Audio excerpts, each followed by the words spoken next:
So మనకి 3500 మొత్తం మన నిజామాబాద్ రూరల్ మొత్తం కలిపి విలేజ్ వైజ్ వాళ్ళు ఏదో ఒక మున్సిపాలిటీలో వాళ్ళు అలాట్ చేస్తారు పాపులేషన్ వైజ్ లేకపోతే ఏదో ఒక వాళ్ళ ప్రాతిపదిక ఏదో ఉంటుంది దాని మీద వాళ్ళు డిస్ట్రిబ్యూట్ చేస్తారు. దాంట్లో మీ విలేజ్ మీ ఊరికి ఎన్ని మాక్సిమం ఉందో అవి అన్ని అలాగైనా ఏదో చూడండి. అది కూడా అది ఎట్లా తీస్తారంటే ఇప్పుడు సర్పంచ్ కాండా వేరే విలేజెస్ ఎవరైనా ఒక సర్పంచ్ మీరు ఎట్లా చేస్తారు పేర్లు ఎవరైనా ఒక్క చెప్పండి చెప్పండి విలేజ్లో అరువులు ఎంత పంపొచ్చినాయి నేను 22 ఇంట్లో అడిగాను 22 ఇంట్లో అడిగితే మండలం లేదు ఉన్నాయి ఇప్పుడు మీరు 22 అడిగారు అదే వాటికి దగ్గర ఒక 5 మీటర్ల దూరంలో ఇంకుడుకుంటారు.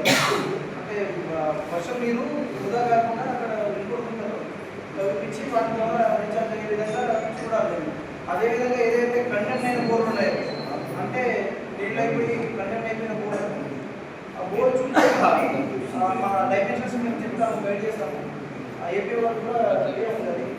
దాని ప్రకారం ఏవైతే కండెమ్ అయిన బోర్డు ఉన్నాయో వాటికి కూడా రీఛార్జ్ అయ్యే విధంగా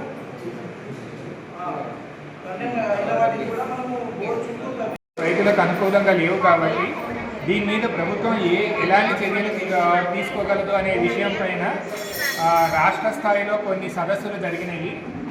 వాటి పర్యవసానంగా జిల్లా స్థాయిలో మండల స్థాయిలో కూడా మనం ఎల్నినో పైన రైతులకి అవగాహన కల్పించడానికి ఆ తర్వాత ఆ ఎల్నినో పరిస్థితుల్లో రైతులు ఎలా ఎదుర్కోవాలి దాని మీద కొన్ని సూచనలు చేయడానికి వీటి గురించి ఇవాళ మండల పరిషత్ ప్రత్యేక సమావేశం ఏర్పాటు చేయడం జరిగింది. అయితే మనకి మండల స్థాయిలో ఎన్నుకున్న బాడీ లేదు కాబట్టి స్పెషల్ ఆఫీసర్గా ఈ సభని నిర్వహించడం జరిగింది.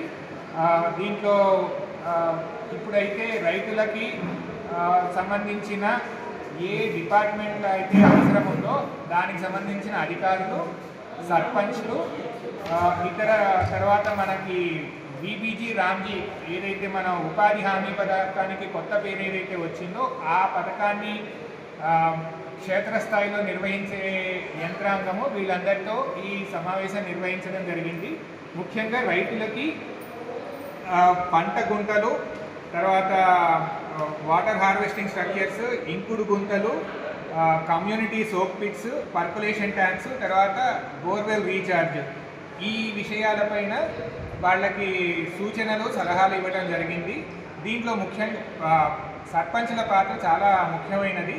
సర్పంచ్లు ఇప్పుడు వాళ్ళ గ్రామాల్లో ఇంకుడు గుంతలు కానీ బోర్వెల్ రీఛార్జ్ పాయింట్స్ కానీ ఫామ్ పాండ్స్ కానీ ఊట గుంటలు కానీ ఇవన్నీ ఎక్కడ వాళ్ళు కట్టాలి అవన్నీ ఆ లిస్టు ఏపీఓ గారికి ఇస్తే వారు దానికి అనుగుణంగా ఒక కార్యాచరణ రూపొందించి ఇవన్నీ కూడా ఈ ఆగస్టు 15వ తారీఖు లోపల వాటి యొక్క కట్టుబడి అంతా పూర్తి చేసే విధంగా ఒక కార్యాచరణ రూపొందిస్తారు. ఎక్కువ ఉంటుంది. ఇప్పుడు మీ దగ్గర ఉన్నాను సార్, మీ యావనందిలో ఎక్కువ పురుషులు ఉండవు. కంపేర్ టు సర్పంచ్ టాటాకి మీకు చాలా డిఫరెన్స్ ఉంటుంది. అక్కడ ఎలిజిబిలిటీ ఎక్కువ ఉంది కాబట్టి అక్కడ మీ దగ్గర 5 ఇచ్చి అక్కడ 7 ఇస్తాం, అక్కడ 8 ఇచ్చి మీకు 6 ఇస్తాం. అట్లా ఎలిజిబిలిటీ క్రైటీరియా బట్టి చేంజ్ చేస్తాం. ఫీల్డ్ డెవలప్ ఫీల్డ్ అసిస్టెంట్కి అన్ని మీటింగ్స్ తీసుకొని మేము డిస్ట్రాక్ట్ చేస్తాం. వాళ్ళు కూడా మేము సలహా ఇస్తారు. మన గవర్నమెంట్ డైరెక్ట్ చేసేసరికి నాకు కాల్ చేయండి. ఈ స్కీమ్ సక్సెస్ఫుల్ చేయాలని అందరికీ సమాజ ఆధారానికి ధన్యవాదాలు. ఈ వర్షాకాలంలో కూడా మనం నీటిని వృధాగా పోనివ్వకుండా ఎంత నీరు అయితే మనం పట్టుకోగలమో అంత నీరు పట్టుకునే కార్యాచరణలో భాగంగా ఈ సమావేశం జరిగింది.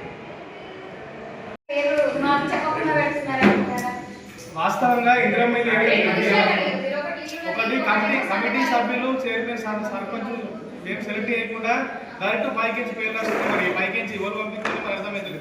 డైరెక్ట్ సీఎం సభ